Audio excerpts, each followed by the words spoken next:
All right. So this week we are doing different things each day to celebrate our birthday. A birthday. And yesterday we did some really cute little fat quarter cupcakes. Did you see those? Yes. And I boxed them up today for those of you it was who cute.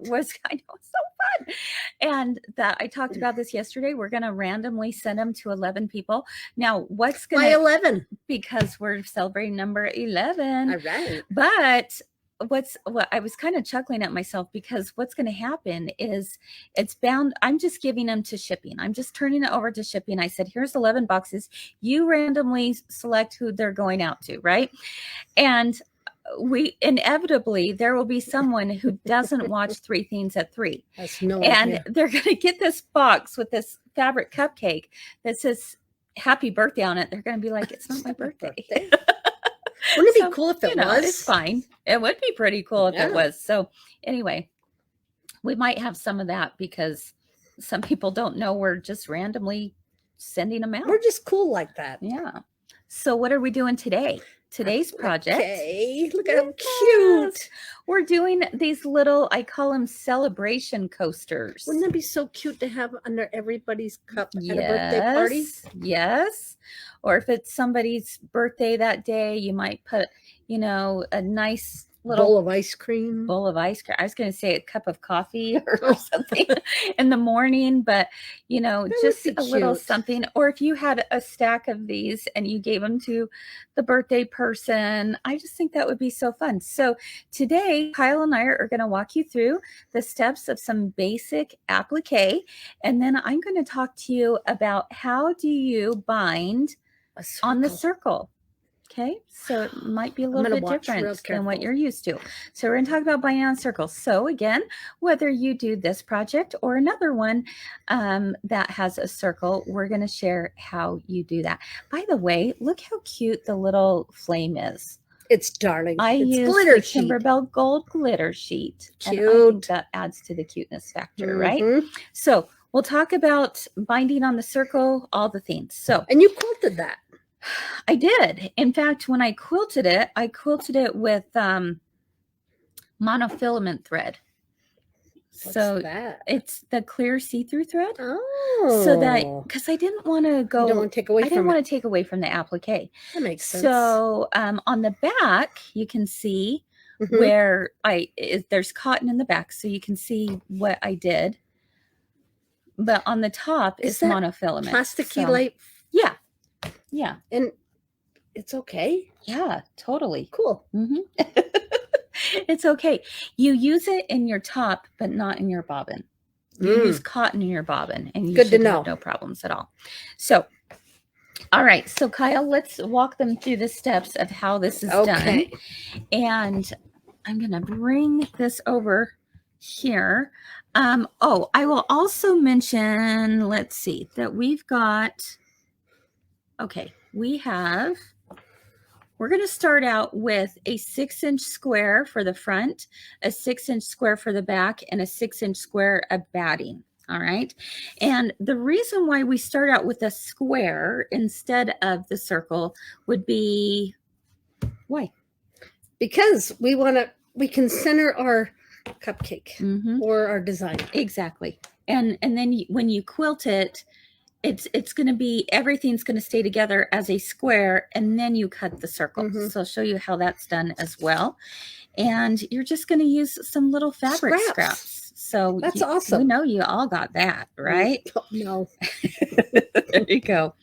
Now let's bring this down and take a look at what we're doing. So I have my 6-inch square, Kyle. The first thing I want to do is, this is going to be end up being a 5-inch coaster. So I actually want to draw the circle onto the square so I know where to center that cupcake first. Okay. All right.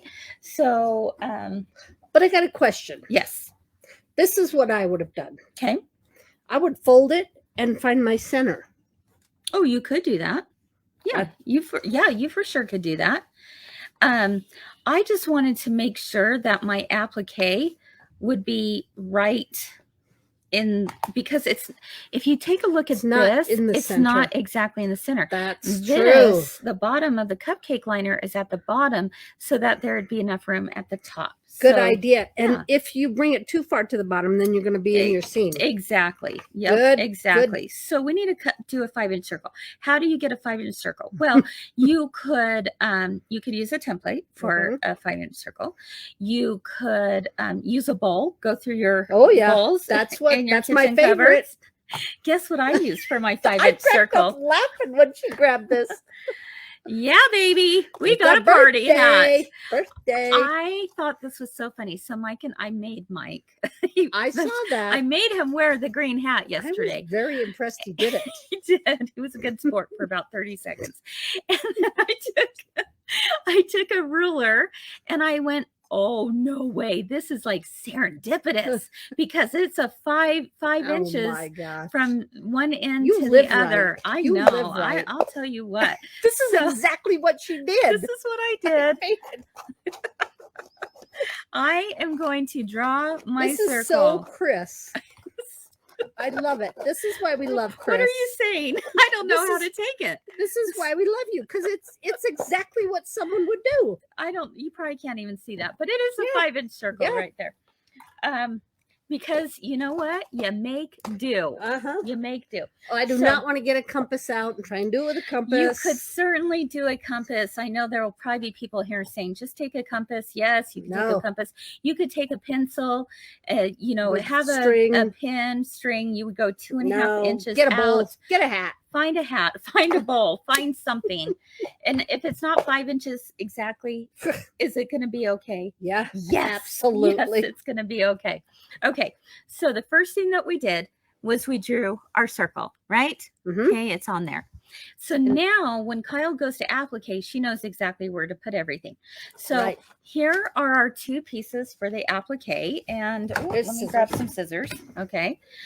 And then Kyle, why don't you talk us through the steps of how this is applied? If you see how Chris is cutting these out, she is not cutting right on the line right now. Exactly. Because we want a little bit of the fabric over, because we don't want to short ourselves, because you're going to end up making this smaller.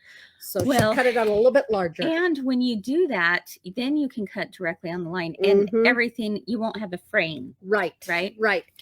And she has traced it on the non-bumpy side. This is the paper side. Don't try and draw it on this side. You won't be happy, because this is what how you're going to put it on your fabric. Let me show you. And you're going to put it on the wrong side of your fabric. Okay. So this is my cupcake liner. So I'm going to put that in the center with the bumpy side, the iron-on side, to the wrong side of my, are you going to change this out? Oh, no, you're good. Okay, to the wrong side of my fabric. So I'm going to iron that on. I'm going to also do it with my ice cream, or no, frosting. Wrong dessert. I'm into ice cream today, apparently. It makes me sick. So I'm going to go over there and iron those on. Okay. So while she irons that on, let me see if we have any questions. Go to the True Cut Grace Company, get their circle cutter. Yes, lots of different ways you can go about doing the circles for sure. Let's see. I loved your hat the very most. I figured as much, right? DIY diva. Okay, when you iron these on, they're very hot. Oh my gosh, so funny to read your comments. Okay, all right, back down here. Okay, so I've ironed them on because I've done it to the right side of my heat and bond. Yep. Onto the wrong side of the fabric. So now I am going to cut these out right on the line. Let's bring that down there. Oh, sorry. I have to bring my eyes closer to. Okay, I'm cutting it right on the line. And because we have ironed it on to the heat and bond, it's not going to fray. Nope. So it's wonderful. Let's see. Okay, so there's our cupcake holder. Now I'm going to cut out the top of, sorry, the top of our cupcake. What do you call this? Just the top of the cupcake? This looks like the icing and stuff. Frosting. Yeah, the frosting. Mm-hmm. That's a lot of the frosting. Fluffy bit of yumminess. Yumminess. Mm-hmm. Except that stuff that slimes on your roof of your mouth when you eat it. I'm very particular. Yeah, that gross. Your icing, yeah. Yeah. That stuff's nasty. Yeah. But like a good buttercream, yum yum. Yeah, that's good stuff. Mm-hmm. Okay, I'm cutting all of this on the line. Okay, so there it is. Look at I've got the shape. Okay. So do you want me to continue? Yeah, go ahead. Okay, so I've got this on here. It's not going to iron onto there because I have the paper still on here. So what I figured out is if I take it and I have the paper side up and I just do a little fold and it helps the paper come apart. You see how shiny that is? Because I've got the backing on there. I'm going to just place that there. I'm going to do the same. If I just tried to take this up without folding it, it's a whole lot harder. But I just take one piece, fold just a tiny little bit. I like that. Yeah. So do it slowly just in case you didn't get it all ironed on. Sometimes you don't, but don't iron it too much because it'll mess it up.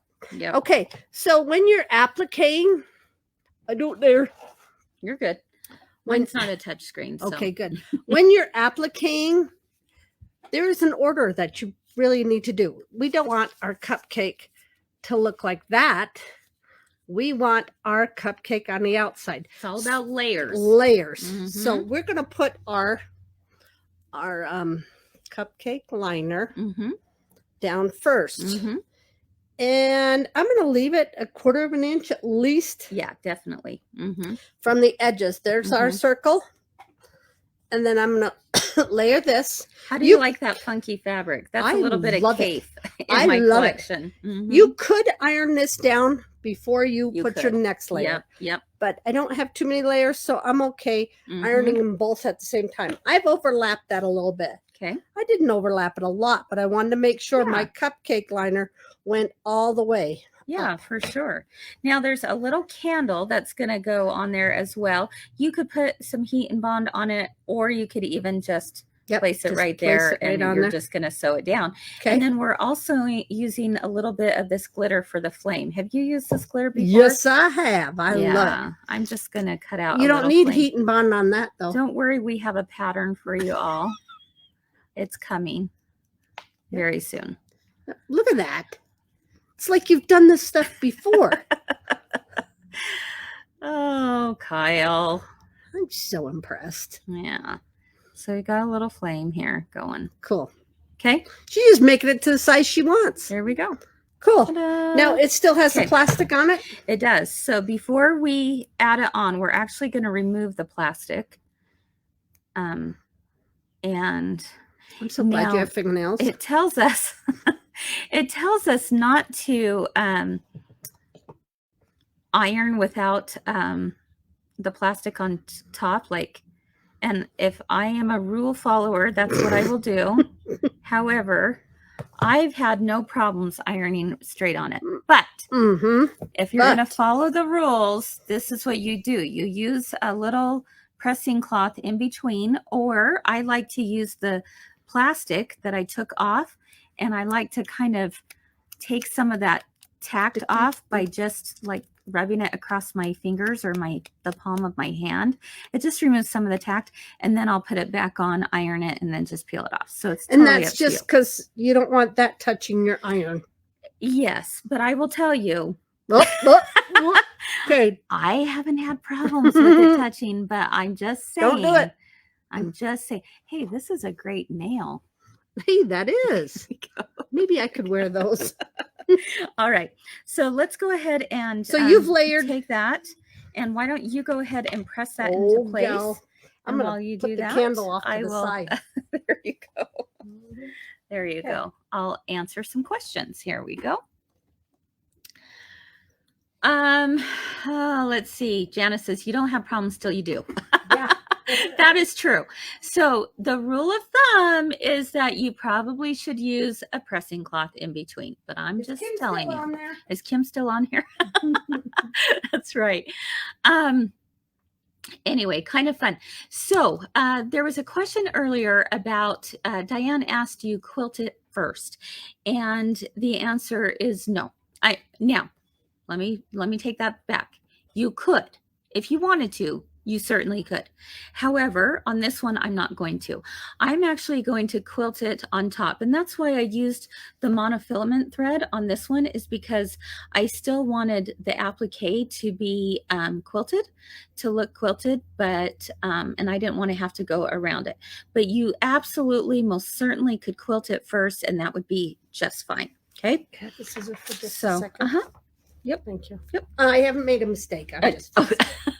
There you go. Let's see. So what other questions do we have? Rosita says, no, Kyle, eat the whipped frosting. No sliminess. Good tip, Rosita. Okay, all right.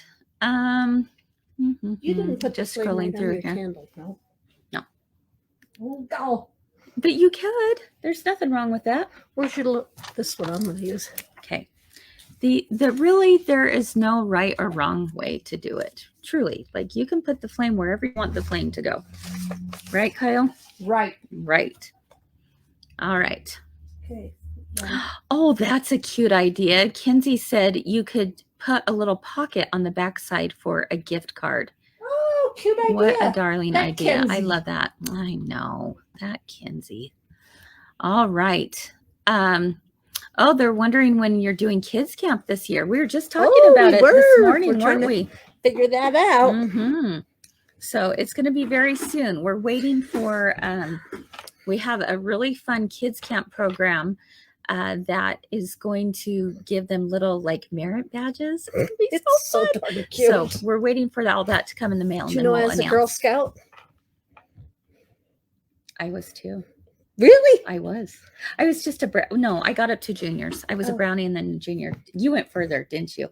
What were you? Cadet. A cadet? Well, this is called Sewing Cadets. It's going to be so fun. Did you sell the Girl Scout cookies and all that? Yes. Of course.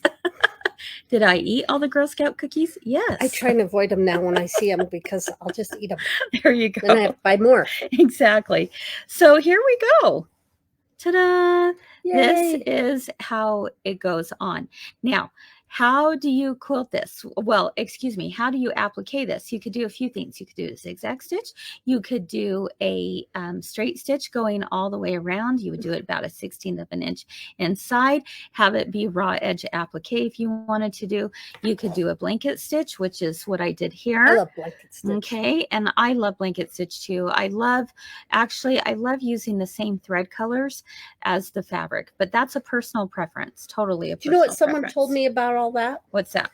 They said if you can do it with the same color. If you do it with black or dark color, it's like a coloring book.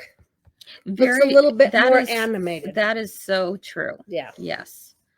Okay, guys. So if you've been with me before, I'm going to talk for just a few minutes about blanket stitching, and you've seen me demo this many times. Let's say this is the cupcake liner, okay? But this will be a quick review for some of you, and for some of you, this might be a brand new concept. So I want to spend just a couple of minutes talking about blanket stitching. In fact, somebody was asking about this the other day. They said, oh, I'd love for you to do a tutorial on blanket stitching. That's pretty. Your handwriting. Oh, are you kidding me? No, I'm not. Oh my goodness. Okay. Thank you, Kyle. Thank you. All right. That's what you're always supposed to say. Thank you. Yes, just accept it. You're very nice. Thank you. Okay. So we have just a cupcake liner. When you're at your machine and you're going on the background, that is called a jump. Oh, when you're on the edge of it? Jump. Everybody jump. Jump. And when you take I call this a bite. When you go into the applique, that's called a bite. Okay. It's a bite like into an apple. I have an apple downstairs. Apple, applique. Get it? So you're taking a bite into the applique. Hey, what can I say? So you take a jump and you take a bite and you go back. And then you take a jump and you take a bite and you go back and you jump and bite and you continue on doing that, right? I have a question. Okay. Question. Here's my hard thing. Okay. There are a few different blanket stitches. Blanket stitches? Okay. That's a really good question, Kyle. Yeah. You're going to have to get used. You're going to choose a blanket stitch that you love and that you're familiar with and practice with. And I just kind of stick with that blanket stitch because then I get into a rhythm of if I'm going to go jump. Well, let's see if I can do this backwards. Jump, bite, back, jump, bite, back, jump, bite, back. That is how some stitches on your sewing machine do it. The one that I personally like, and a lot of you know that this is what Chris does, I like doing the jump, jump, bite, back, jump, jump, bite, back. Oh, I see it. Do you see that one? Yeah. That was on, that's Q12 for any of you with like a baby lock or a brother. So it actually takes 2 jumps before it takes a bite. Why do I like that? Because that is what helps me get to my corner so much easier. Because now I can take a jump, I pivot, I turn the project, and then when I turn it, I now am taking another jump before I go into a bite. That makes sense. Because sometimes I end up with jump, bite, back. Jump backwards. Exactly. I take in a jump, I pivot, which means I put the needle down, I change my direction of my fabric, and I go jump, now bite, back, jump, jump, bite, back. So that's You're why not trying I like to get a bite in the corners? I don't try to get the bite in the corners. Now, sometimes that will happen, right? But I try as much as I can not to, and I don't, for sure, I don't want to go out into left field. I've been there, done that. Yep, same here, my friend. So I think we've all done that. And so it's just a matter of getting used to what you're doing. You can change the sizes too, right? Absolutely. So a lot of people say, well, what size do you like? I will tell you my go-tos. My width, which is what? Is the first. This one I like to do at like a 2.0 and my length is a 3.5. But it's what is the width? Up to you. Okay. Is that your bite? Yes. Okay. So width. What width? Well, width. So 2.0, 3.5, or sometimes a 2.5 and a 3.5. It kind of just depends on where I want to go with it. Okay, now one more concept to tell you when it comes to doing this. We're going to be on a cupcake, right? You've got curves going on here. So what you want to make sure of when you're doing this is that your needle is always in the outside position before you ever pivot, before you ever turn. So needle is out here, you're going to take a bite, you come back, and then you pivot. So you go jump, and then if you need to pivot again, that's fine. You can take another jump, but make sure that your needle is always on the outside of applique, not the inside. Because what happens... Yeah, if you turn on the inside. Yep, then what do you get? You get a space. Exactly. There's going to be a little alligator bite. My friend did it. And so that's how I know. You should really tell your friend. I should give her some hints. Yes, that's right. I love you. So I really need to meet your friend one day. Yes, you should. So that's what's happening when you get those little alligator bites. The reason why you're getting those is because you've turned too soon, right? So if you will always make sure that the needle is outside before you pivot, then you won't have that problem. All right. Woo, that is your that's your 101. Blanket stitching 101. I used to think I could do it okay, and then I got some pointers. Also, if I was doing a circle, Cindy and Jackie and Julia all told me, and Penny, imagine the center. So you don't want your line going this way and then the next line going that way. Exactly. You want it like it's all pointing to the same place.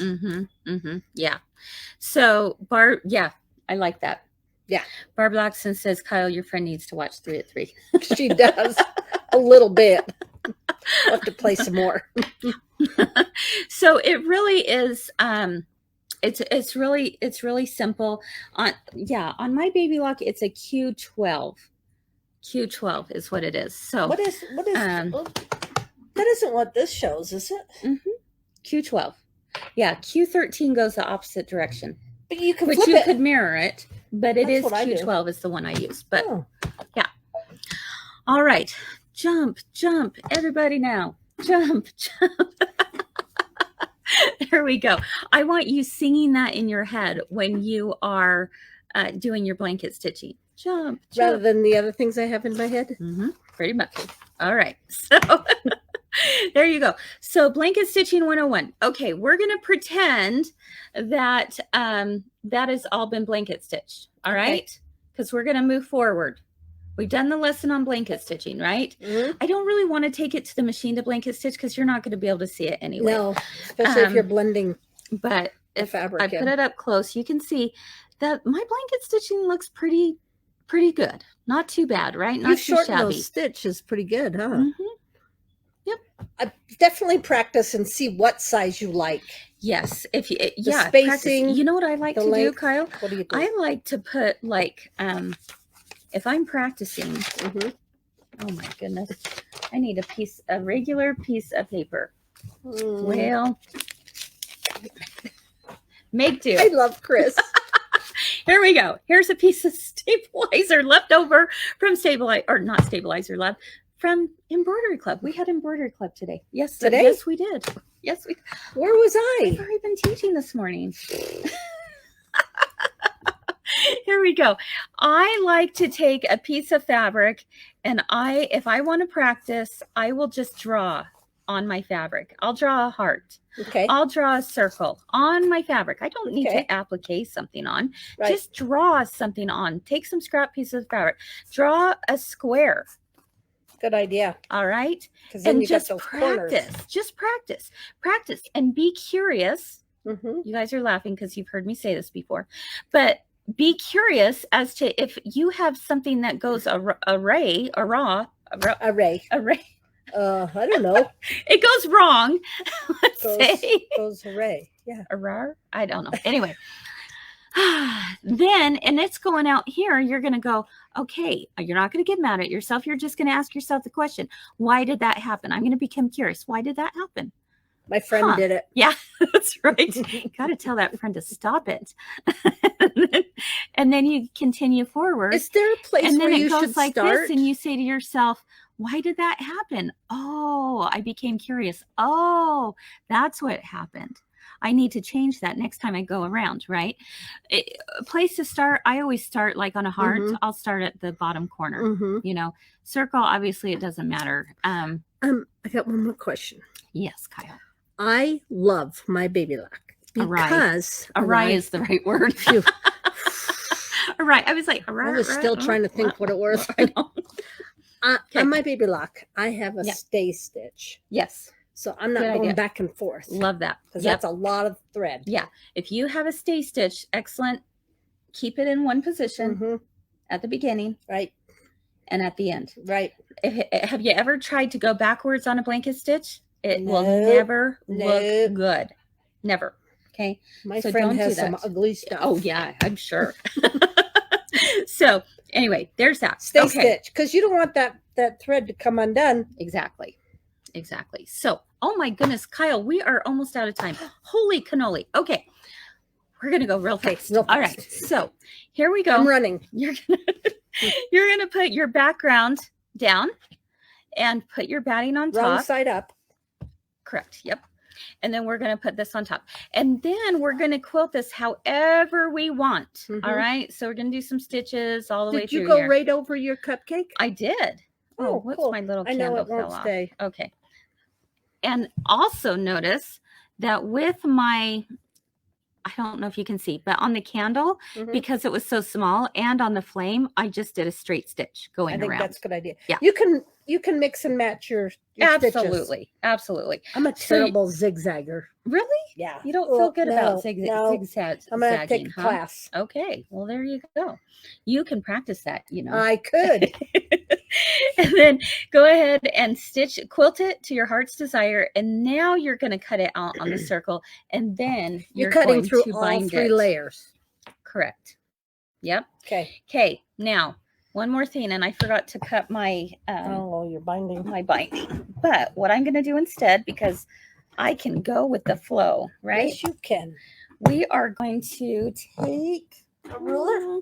A ruler. Oh, these are long. Sorry. That's okay.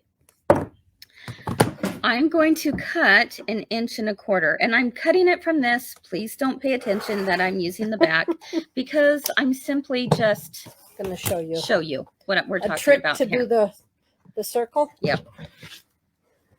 Okay. Now, a little while back, I did talk about single fold binding. So if you go back to an earlier 3 at 3. And it's not so much bulk. Exactly. And when you do these small projects like that, it's actually a really good idea to do a single fold binding. The double fold binding is just way too thick. That looks really cute. Did I just throw away my single fold? I did. There we go. Back in business here. So what does a single fold exactly mean? Well, if you think about it, your binding is normally cut at 2.5 inches. We're going to cut this to be 1.25 inches. Okay? So it's half. Exactly. Yeah. Okay. And then we don't fold it in half like we normally would with a binding. Instead, we're going to sew it on, and depending on which way you want to do it, if you want to do it by hand, which is the way that I prefer, then you're going to stitch it by sewing machine. But I don't do it. Really? Yeah. Unless it was okay. a gift. There's nothing wrong with that. So I'm going to sew it on by hand first, or excuse me, by machine first, and I will turn it around, and then I will hand stitch it on the back. You certainly, if you wanted to do it by machine, you could stitch it on the back and then bring it up to the front and do a top stitch there. So some people do it with monofilament thread too. Yeah, definitely. So you don't see it. Yeah. So again, just don't let it bother you that this is a single fold binding. Oh, I should tell you this. You also need to make sure that you are cutting it on the bias. On the bias. Why is that important? So it stretches. Exactly. So it stretches. Good idea. It's going to give a nice curved seam around the entire edge, and you'll be able to bring it up and over. If you cut it on the straight of grain, you're not going to have a nice look on the edge. Now, Kyle, guess what you could do? What? If you don't want to mess with binding, you don't have to, because you could, if this was a circle too, you could place that on top, sides together, stitch it. I love that. Leave an opening. I love that. Do you? Leave an opening, turn it right side out, top stitch it, and you're golden. I could do that 2-inch top stitch, whatever. Exactly. So, that's a good idea. It's okay. You can absolutely do that. There's nothing wrong with it, right? But if you do want to add a binding, make sure it's cut on the bias, and you're going to do it at 1.25 inches is my preference when doing something this small. We're going to put it on the back or on the front. We'll bring it over. And when it comes to the back, what will happen is that all you have to do is you fold this in towards the... So it's like a third. Yep, towards the back. And then you bring it over one more time. Because you've got your fabric back here. Exactly. All quilted. We would pretend that's a circle. Right? It's all quilted. Everything is done, just like you do a quilt. Exactly. Okay. So that's all you do. Now, someone was asking, how do you join the ends when you're on a circle? Yeah, it can be a little tricky. There's a couple things you can do with this. Let me hurry and cut another strip here real quick. Okay. Say we're coming to an end. There's 2 ways I like to do this. Now, this is different than when I'm doing a normal 2.5 inch binding, right? One, as this comes around from this end, and it comes around from this end, it would be like this, right? I could do, these are going to meet up. I could bring these in together, press it at the fold. Okay. Okay, so that they're butting up right against one another, right? Just like that. Okay. And just go ahead and finger press that. And then I would cut it 1/4 inch away from that fold. Oh. Is this an aha Mm-hmm. for anyone? Okay. So when I do that, I now can lift this up, sew on that fold, and now it's going to fit perfectly back in. Cool. So it is a little different than what I normally do. Because when you started a little ways away from the end. And I left that like drifting in the wind. So I've got lots of space here. It's like what you do on a regular binding. Exactly. I have lots of space to do that, right? So that is one way you could do it. Another way that I have done it before in the past is where I will, at the beginning, when I'm putting this on, I will fold it at a 45-degree angle. Ooh. Okay, so that there's a fold there. I don't like this way as much because there's still a lot of bulk. But if this makes more sense to you, then this is the route you want to go. Then when you have it on and this one comes around, guess what I can do? I open it up and I put it in the pocket. Okay. What? And yep, I just kind of just put it right underneath of that fold. And now I will have a piece that is fit underneath there.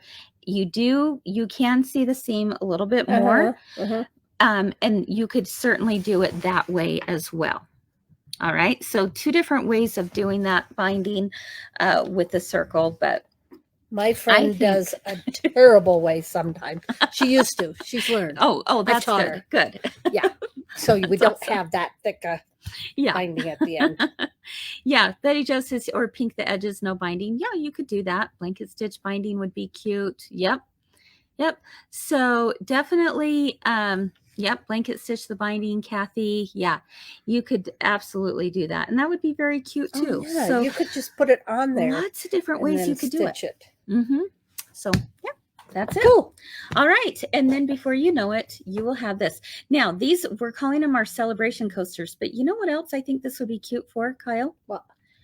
I think if you made several of these and you put them in a banner, that would be cute. This would be kind of fun too. Be really cute on the back of their chair or something. Yeah, great idea. Like a genius. Tell your friend that was an awesome idea. I will. Yeah, that was an awesome idea.